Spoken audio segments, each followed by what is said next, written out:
Bapak Ibu yang Tuhan, sudah lama saya ke tempat ini ya, baru tahu ada di tempat ini. Dulu di sana ya, ke Pasca. Sekarang di London Surya dalam. Ya, Bapak Ibu yang Tuhan, pagi hari ini saya akan menyampaikan dengan satu tema berbicara tentang stres. Kenapa ini perlu ya? Karena stres kalau tidak diatasi, tidak dikelola bisa menjadi depresi, bahkan berlanjut depresi. Gila ya. Kita perlu kesehatan mental, kesehatan jiwa ya. Bagaimana supaya kita tidak terjebak, tidak masuk sampai kepada tema ini. Itu yang kita harapkan. Bapak Ibu yang Tuhan, saya tidak membahas tentang itu, tapi saudara dan saya harus sadar bahwa kita ini hidup di akhir zaman. Percaya kita hidup di akhir zaman? Sebetulnya yang disebut hidup di akhir zaman menurut peta Alkitab, ketika Tuhan Yesus datang ke dunia ini ya, ketika menjajakan kaki ada di tanah Kanaan di Yerusalem, dia lahir, itu menurut peta zaman dalam Alkitab memasuki zaman akhir. Itu berarti kita ini sekarang 2000 tahun yang lalu Tuhan Yesus ada, udah akhir zaman akhir. Berarti kita ini hidup di ujung zaman akhir. Artinya kita hidup di akhir zaman ya. Hidup kita ini di akhir zaman, di ujung zaman akhir ya. Sudah singkat kedatangan Tuhan Yesus. Makanya iblis pun bekerja keras, melipat gandakan pekerjaan iblis untuk menjebak setiap orang percaya, salah satunya supaya masuk ke dalam kehidupan yang stres, depresi, sampai depresi ya. Dengan tujuan supaya tidak percaya Tuhan dan supaya menjadi bagian dari kehidupan si jahat ya. Kita ini hidup di akhir zaman ya. Nah, menurut firman Tuhan, bagaimana kehidupan manusia di akhir zaman? Saya akan bacakan firman Tuhan, bagaimana kehidupan manusia di akhir zaman. Di dalam 2 Timotius pasalnya yang ketiga, ayatnya yang pertama sampai kelima, judul perikopnya di sana dikatakan keadaan manusia pada akhir zaman. Ya. Dikatakan ayat pertama, ketahuilah bahwa pada hari-hari terakhir akan datang masa yang sukar. Garis bawahi, hidup di ujung akhir zaman, di ujung zaman akhir atau di akhir zaman itu ditandai dengan masa yang sukar. Akan ada masa yang sukar. Ayat yang kedua, manusia akan mencintai dirinya sendiri dan menjadi hamba uang. Mereka akan membual dan menyombongkan diri. Mereka akan menjadi pemfitnah. Mereka akan berontak terhadap orang tua dan tidak tahu berterima kasih, tidak mempedulikan agama, tidak tahu mengasihi, tidak mau berdamai, suka menjelekan orang, tidak dapat mengekang diri, garang, tidak suka yang baik, suka mengkhianat, tidak berpikir panjang, berlagak tahu, lebih menuruti hawa nafsu daripada menurut Allah. Secara lahiriah mereka menjalankan ibadah mereka, tetapi pada hakikatnya mereka memungkiri kekuatannya. Jauhilah mereka itu. Itulah gambaran kehidupan manusia di akhir zaman ya. Jadi manusia di akhir zaman itu mencintai diri sendiri, egois ya. Mungkin dulu di kampung bagaimana kehidupan orang-orang itu begitu gotong royongnya, saling memperhatikan ya. Begitu kehidupan di akhir zaman, apalagi di perkotaan yang persaingan hidup sudah makin ketat ya, disitulah muncul keegoisan ya.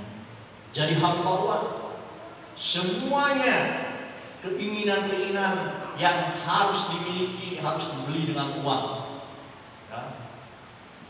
Lihat tetangga begini, lihat tetangga begitu, beli itu, beli ini, nah itu memicu ada keinginan, dan untuk itu membutuhkan uang.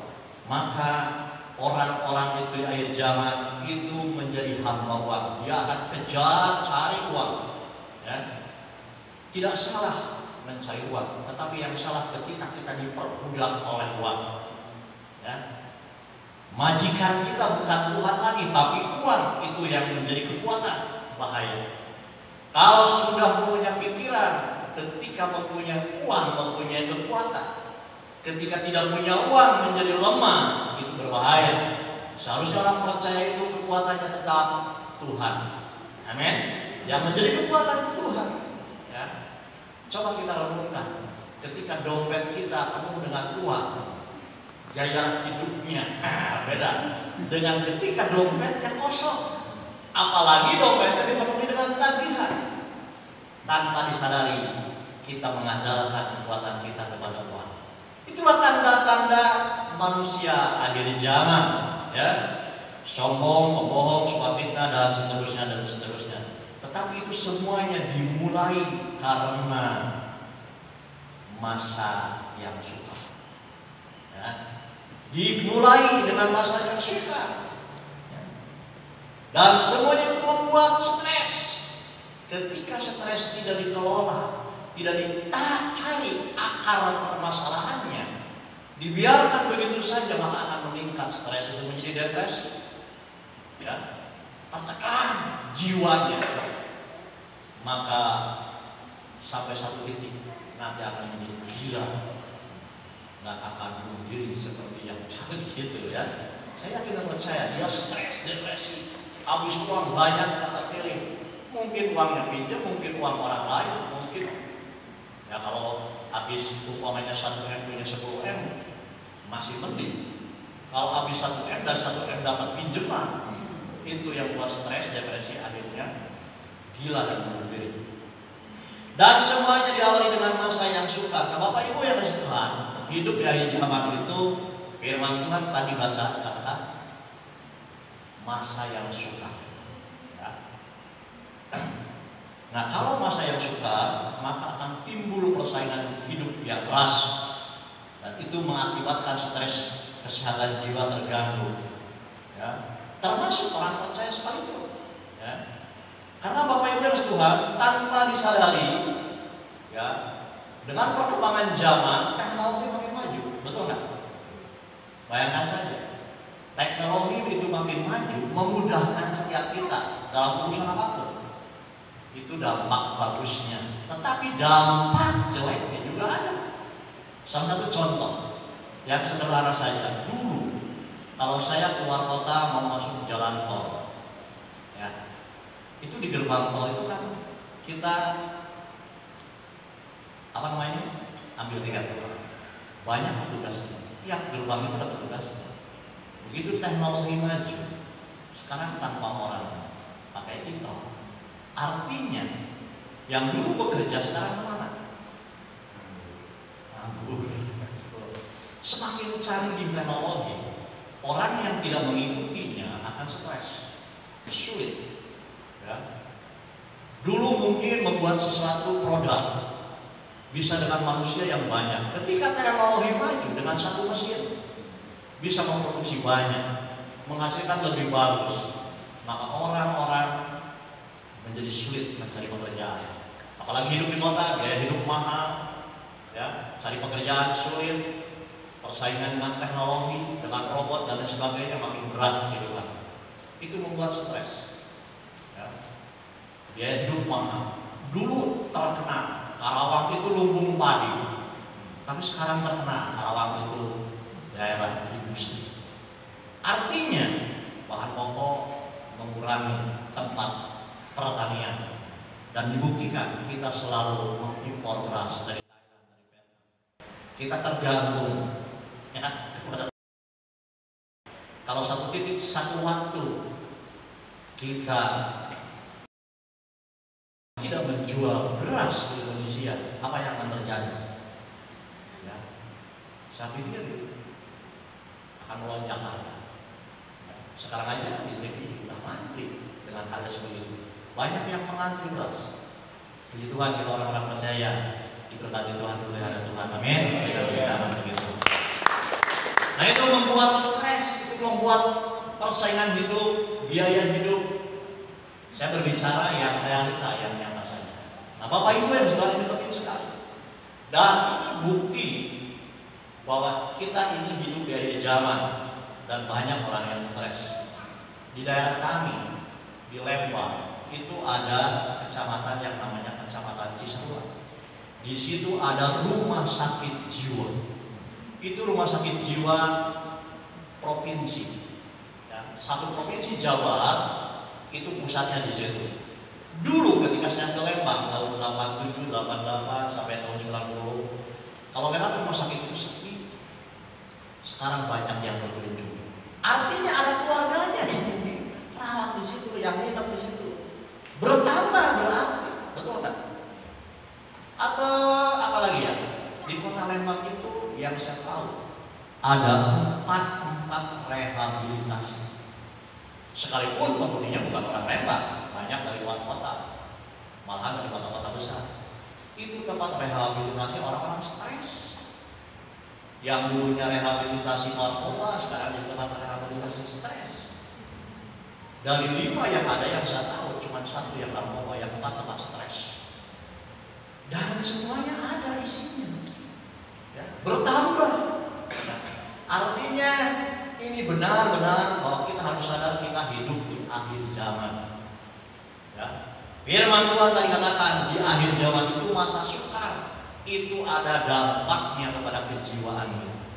Nah untuk itu mari kita ini manusia 3 unsur, ada roh, ada jiwa, ada tubuh.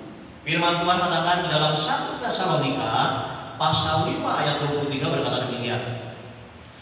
1 Tesalonika 5 ayat 23. Semoga Allah damai sejahtera menguduskan kamu seluruhnya, dan semoga roh, jiwa, dan tubuhmu terpelihara sempurna dengan tak bercacat pada kedatangan Yesus Kristus Tuhan kita. Sekali lagi, manusia itu ada 3 unsur.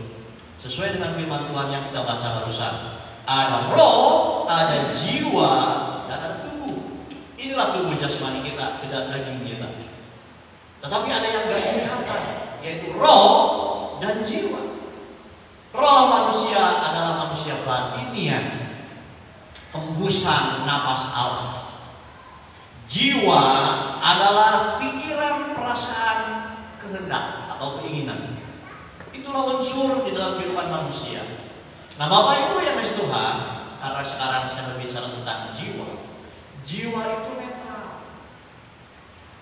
Jiwa itu netral, terpengaruh oleh kekuatan roh atau kekuatan tubuh. Kalau rohnya kuat, rohnya sehat, maka jiwanya akan sehat. Pikirannya, perasaannya, perkataannya dipenuhi dengan damai sejahtera, sukacita daripada Tuhan. Ada ketenangan. Tetapi sebaliknya, kalau tubuh yang kuat dan roh yang lemah, maka jiwanya akan menuruti keinginan tubuh. Keinginan tubuh adalah keinginan kedagingan, ya, keinginan kedagingan. Jadi untuk supaya untuk supaya jiwa kita kuat, jiwa kita sehat, tidak sampai terjebak masuk ke dalam stres, depresi, apalagi sampai gak sehat jiwanya, gila, maka menurut firman Tuhan kita harus dikuati rohnya. Manusia batiniahnya yang harus dikuati. Sekalipun kondisi di luar sana mungkin masalah tetap ada, kesukaran tetap ada, ya. Pergumulan hidup itu ada.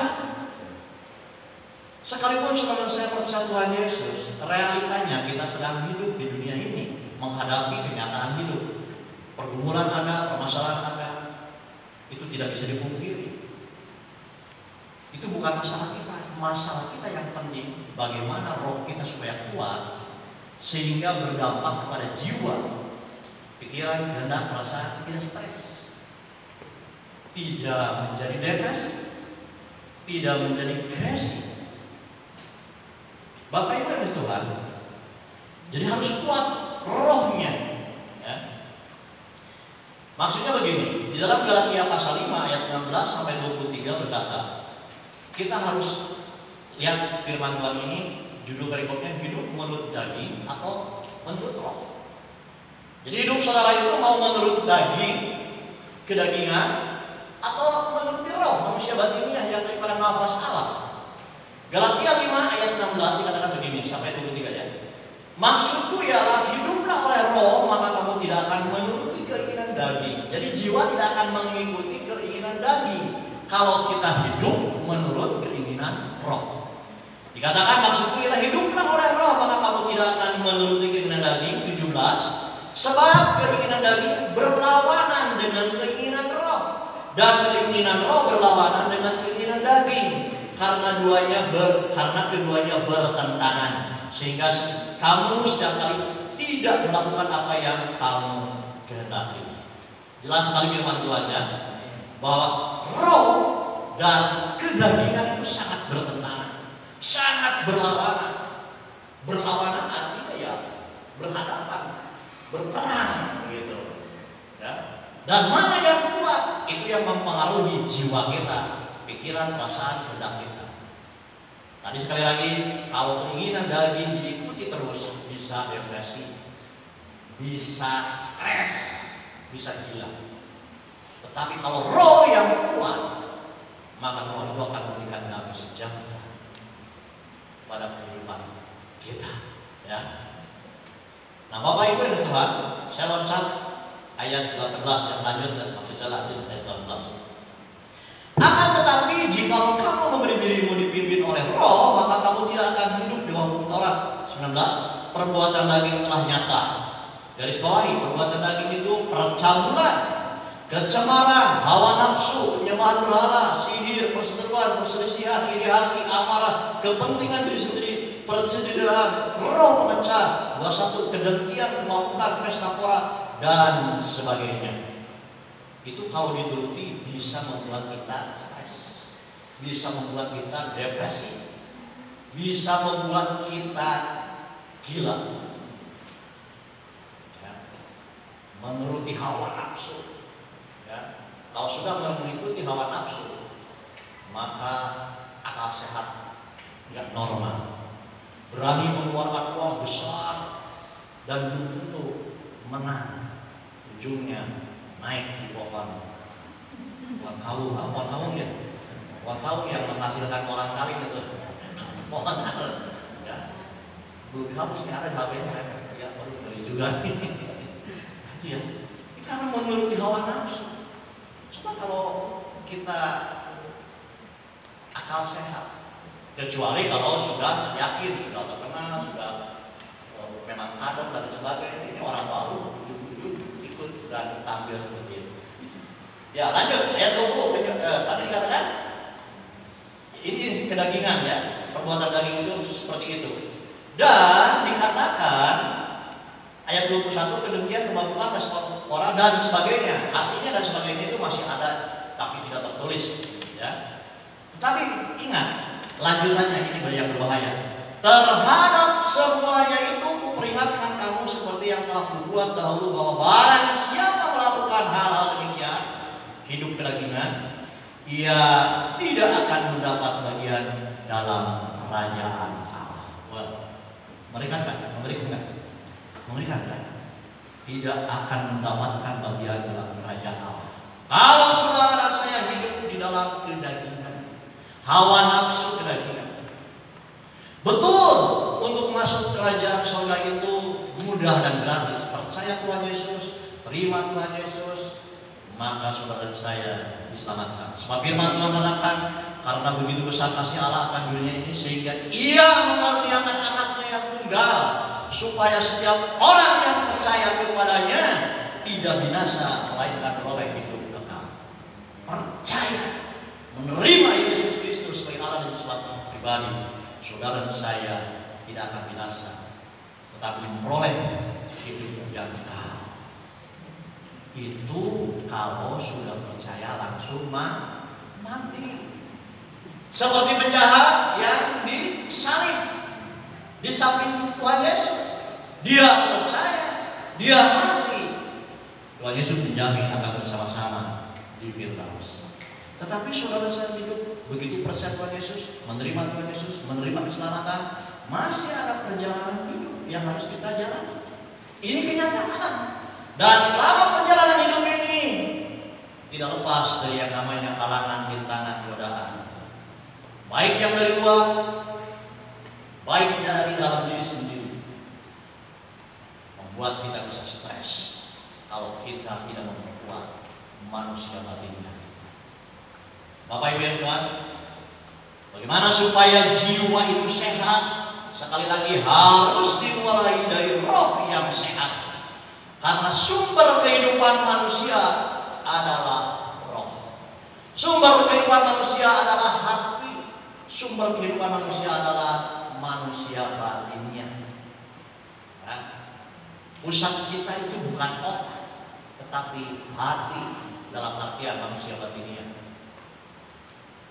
Firman Tuhan katakan, Amsal 4 ayat 23, jagalah hatimu dengan segala kewaspadaan, karena dari situlah terpancar kehidupan.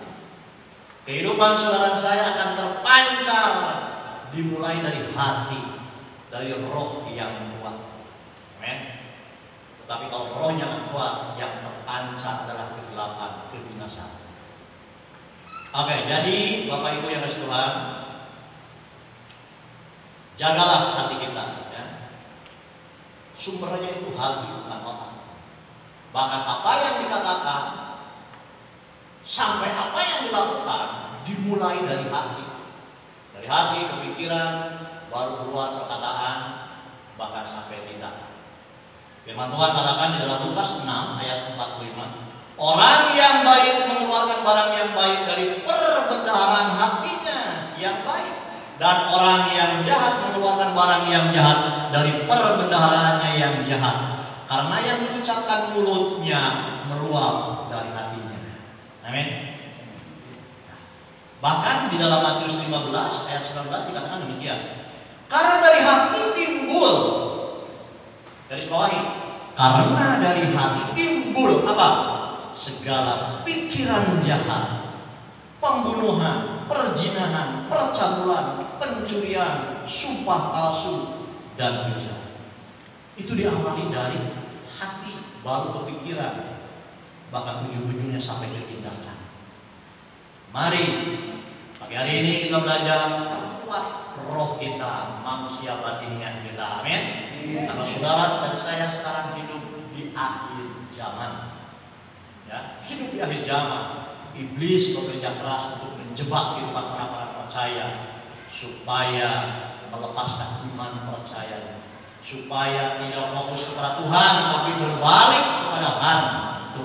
Nah, kalau kesini Tuhan, kalau kesini hantu, ya, supaya berbalik kepada iblis versi jahat. Perkuat manusia batinnya. Nah, Bapak Ibu yang kasih Tuhan, jadi supaya jiwa kita sehat, perkuat manusia batinnya. Nah, Bapak Ibu yang Tuhan, saudara dan saya sebagai manusia, salah satunya untuk supaya tetap kuat, saudara dan saya harus makan, harus minum, betul nggak? Betul, harus bernapas dan sebagainya. Tetapi salah satunya harus makan, harus minum. Saudara bisa kuat, sebab dari makanan itu membuat energi, tenaga. Dari makanan itu membuat kita bertumbuh lewat protein, lewat zat darah, energi, kekuatan, dan lain sebagainya dan sebagainya. Begitupun manusia batinnya, supaya kuat makannya harus benar. Kalau kita makan, mungkin makan pagi, makan siang, makan sore. Begitupun manusia batinnya harus kasih makan, ya, harus dikasih makan. Bapak Ibu yang sekalian, ada satu ilustrasi. Anak kembar, laki-laki, nah, kalau namanya kembar paling bedanya berapa menit setelah lahirnya, ya. Pertumbuhannya sehat, kuat, sama-sama. Tapi suka bertengkar terus, berkelahi terus. Karena seumuran, karena sama kuat. Ketika bertengkar nggak ada yang kalah, nggak ada yang menang. Selalu draw, kosong-kosong. Babak belur dua-duanya. Nggak ada yang kalah. Ketika begitu orang tuanya pisahkan anaknya. Dalam jangka waktu seminggu dipisahkan. Yang satu dikasih makan dengan baik, pagi, siang, sore. Yang satu ini dikasih makannya sekali sehari dan sedikit. Sesudah seminggu dikeluarkan dua-duanya, dipertemukan bertengkar lagi. Saya yakin dan percaya yang menang yang makannya benar. Aneh enggak? Ini makanya seminggu sehari sekali sedikit udah bergizi. Tenaga dari mana? Jadi yang membuat dia kalah karena makanan. Begitupun supaya kuat roh jiwa saudara, maka roh ini manusia batiniah ini harus diberi makan. Jangan kedagingan saja yang diberi makan. Pingin nonton dikasih, pingin apa dikasih, pingin apa yang dunia dikasih, pesta orang makin kuat makin jahat. Tetapi manusia batiniah ini yang harus banyak dikasih makan. Ya. Apa makanannya manusia batiniah ini? Firman Tuhan. Sekali lagi apa? Firman Tuhan. Berikan tepuk tangan bagi itu. Makanan manusia batiniah ini adalah firman Tuhan. Itulah yang membuat kuat manusia batiniah. Yohanes 6 ayat 35 berkata demikian. Kata Yesus kepada mereka, "Akulah roti hidup. Barang siapa datang kepadaku, ia tidak akan lapar lagi, dan barang siapa percaya kepadaku, ia tidak akan haus lagi." Roti hidup itu Tuhan Yesus. Jadi Tuhan Yesus itu diumpamakan sama dengan roti. Ya, bangsa Israel zaman itu makanannya roti. Kalau makannya nasi, diumpamakan di firman Tuhan, "Akulah nasi hidup." Tapi karena roti, akulah roti hidup. Makanan Tuhan Yesus itu makanan. Ya. Sebab Tuhan Yesus adalah firman. Firman Tuhan katakan begini, "Pada mulanya adalah firman. Firman itu bersama-sama dengan Allah, dan firman itu adalah Allah." Ayat 14, firman itu menjelma menjadi manusia. Artinya firman Tuhan Yesus itu adalah Allah sendiri. Ketika saudara dan saya banyak makan makanan roti hidup, yaitu firman Tuhan, saudara dan saya memiliki kekuatan Allah. Firman Tuhan adalah Allah sendiri. Berikan tepuk tangan bagi kita. Nah, Bapak Ibu yang kuat, orang yang memiliki dan melakukan firman Tuhan akan kuat menghadapi kesukaran. Ya. Jadi sering-seringlah baca dan merenungkan firman Tuhan, bahkan lakukan. Sebab ketika saudara saya melakukan firman Tuhan, maka firman Tuhan itu tertanam dalam kehidupan saudara dan saya. Amin. Dan ketika kita menghadapi kesukaran, menghadapi masalah, menghadapi pergumulan, kita akan kuat karena ada firman Tuhan yang meneguhkan, yang menyadarkan, yang menasehati, yang mengingatkan saudara dan saya. Bagaimana Roh Kudus mengingatkan semuanya itu kalau kita tidak memiliki? Ya. Kalau kita memiliki kebenaran firman Tuhan, ketika kita menghadapi masalah, Roh Kudus mengingatkan. Firman Tuhan berkata, bla bla bla bla. Itu yang menjadi kekuatan, saudara. Amin. Ya. Satu contoh firman Tuhan di dalam Matius pasal 7 ayat 24 sampai 27 berkata demikian. "Setiap orang yang mendengar perkataanku ini dan melakukannya, ia sama dengan orang yang bijaksana yang mendirikan rumahnya di atas batu. Kemudian turunlah hujan dan datanglah banjir, lalu angin melanda rumah itu, tetapi rumah itu tidak rubuh sebab didirikan di atas batu." Ini berbicara orang yang mendengar dan melakukan firman Tuhan. Ketika hidupnya menghadapi masalah badai, hujan, angin, tidak roboh karena diumpamakan seperti rumah yang dibangun di atas batu, kuat fondasinya. Tetapi sebaliknya yang 26, "Tetapi setiap orang yang mendengar perkataanku ini dan tidak melakukannya, ia sama seperti orang bodoh yang mendirikan rumahnya di atas pasir." 27, "Kemudian turunlah hujan, datanglah banjir, lalu angin melanda rumah itu sehingga rubuhlah rumah itu dan hebatlah kerusakannya." Ini gambaran bahwa orang yang tidak melakukan firman Tuhan tidak akan kuat menghadapi permasalahan hidup.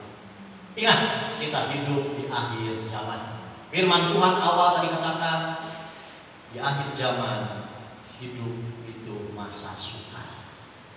Ada permasalahan, ada pergumulan, termasuk orang percaya sekalipun. Tetapi kalau saudara kuat memiliki firman, pelaku firman, firman Tuhan katakan, saudara saya akan seperti rumah yang dibangun di atas batu.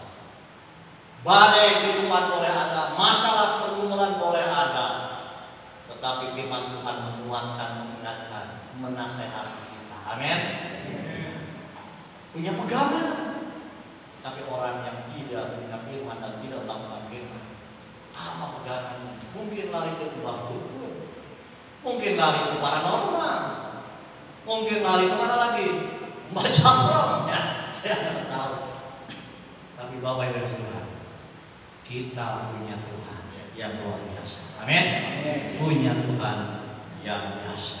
Nah, Bapak Ibu Tuhan, jadi pagi hari ini saya sederhana saja menyampaikan kepada firman Tuhan. Mungkin sering dengar, tapi ini hanya mengingatkan kembali. Jangan lupakan firman Tuhan. Amin. Baca, renungkan dan lakukan. Baca, renungkan dan lakukan. Baca, renungkan dan lakukan. Biarlah itu menjadi kekuatan saudara dan saya sesuai dengan kebenaran firman Tuhan. Dan pasti orang yang selalu baca dan renungkan firman Tuhan, hidupnya akan dipimpin oleh Roh Kudus. Amin. Roh Kudus sebagai penolong, Roh Kudus sebagai penghibur. Ya. Firman Tuhan katakan Yohanes 14:16-17 dikatakan, Aku akan minta kepada Bapa dan Ia akan memberikan kepadaku seorang penolong yang lain supaya Ia menyertai kamu selama-lamanya, yaitu Roh kebenaran. Dunia tidak dapat menerima Dia sebab dunia tidak melihat Dia dan tidak mengenal Dia, tetapi kamu mengenal Dia sebab Ia menyertai kamu dan akan diam di dalam kamu. 25, semuanya itu kukatakan kepadamu selagi aku berada bersama-sama dengan kamu. Tetapi penghibur yaitu Roh Kudus yang akan diutus oleh Bapa dalam namaku, Dialah yang akan mengajarkan segala sesuatu kepadamu, akan mengingatkan kamu akan semua yang telah kukatakan kepadamu. Akan mengajar, akan mengingatkan. Ya. Mengingatkan itu kita harus punya. Misalnya di rumah kita punya televisi, punya kulkas, punya apa. Orang lain bingung, oh Bapak punya itu, punya itu, punya itu. Begitu juga Roh Kudus mengingatkan. Tapi kita harus punya, yang harus diingatkannya apa? Firman. Harus memiliki firman supaya Roh Kudus mengingatkan firman yang ada dalam kita. Amin. Jadi ingat supaya kuat roh kita sehingga kita jiwanya sehat. Salah satunya banyak makan supaya sehat. Ya. Makanya makanan yang sehat, yaitu firman. Kalau nggak sehat, makanan yang lain makan sehat. Makanannya terus televisi, makannya terus YouTube, makanannya terus ya medsos. Ya, itu makanan yang kalau duniawi mungkin makanan yang membuat kolesterol, membuat asam urat, ya seperti itu makanan. Tapi kalau makanan sehat itu firman Tuhan. Dunia mungkin itu sangat masa sempurna ya. Oke, yang berikut yang terakhir Bapak Ibu Tuhan, orang percaya itu supaya tidak stres, banyak-banyaklah mengucap syukur. Amin. Jadikanlah gaya hidup mengucap syukur ini, bukan sebaliknya bersungut-sungut, karena sungut-sungut belum tentu menuntaskan masalah. Coba saudara punya hutang, punya penyakit umpamanya, bersungut-sungut terus, marah terus pada Tuhan, marah pada isi rumah. Apakah dengan bersungut-sungut dengan marah-marah penyakit sembuh? Enggak, tambah stres. Tetapi ketika kita selalu mengucap syukur kepada Tuhan, ketika kita selalu berterima kasih akan segala apapun yang Tuhan izinkan dalam kehidupan kita, mungkin penyakit masih tetap ada, tetapi hati yang berubah ada damai sejahtera, sukacita. Biasanya nggak semua ya. Orang Kristen itu menuntutnya Tuhan sembuhkan, Tuhan sembuhkan, Tuhan sembuhkan. Tidak salah. Tapi cobalah kita lebih banyak mengucap syukur. Amin. Ketika kita mengucap syukur, penyakit belum sembuh. Pertama berkatnya luar biasa, damai sejahtera. Nanti bonusnya Tuhan berikan mujizat kesembuhan. Berikan tepuk tangan. Ya, jadi jangan khawatir hidup ini. Ya. Kalau khawatir itu cepat keriput lah. Banyak keriput. Puji Tuhan kalau banyak syukur mah ya. Saya ini umurnya udah 46. Saya kan 46. Udah 64 loh. 64. Firman Tuhan katakan hati dan gembira dalam apalagi istri saya berbeda 65 loh, lebih tua dari saya setahun. Iya, kayak gadis plus pakai plus banyak plusnya. Oke, itu saja ya firman Tuhan. Jadi kesimpulannya Bapak Ibu yang di Tuhan, mari kita hidup di akhir zaman, masa sukar, supaya tidak terjebak masuk ke dalam stres, depresi, apalagi sampai nggak sehat jiwanya, gila. Ingat, sederhana, makanan rohani harus teratur. Amin. Kuatkan manusia batinnya, karena itu mempengaruhi jiwa. Jangan dikuatkan manusia jasmaninya ya, manusia ini. Yang kedua, minta selalu hidup dibimbing oleh Roh Kudus. Dan yang ketiga, jadikanlah mengucap syukur gaya hidup sebagai saya. Mari kita bangkit berdiri. Saya rindu berdoa untuk kita semua.